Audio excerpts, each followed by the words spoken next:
I talked to Jessica Hernandez, and she says that you're going to take this redistricting reversal all the way to the U.S. Supreme Court. That's correct. We are doing some research to see the process that needs to be followed in order to get this appeal to the Supreme Court so that we can fight the decision that is currently standing by the New Mexico Supreme Court.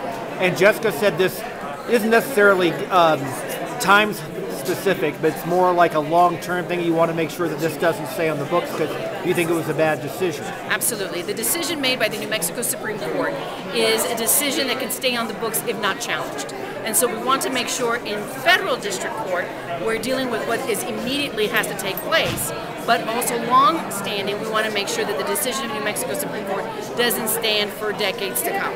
Do you think the U.S. Supreme Court and also the federal complaint that was filed yesterday, do you think that maybe the federal court's going to say, look, this is a state issue, we don't want to stick our nose in this? Oh no, absolutely not. The federal court has been involved many a times before in redistricting issues, and that's the kind of case law that we were using and relying on when a court draws a map and the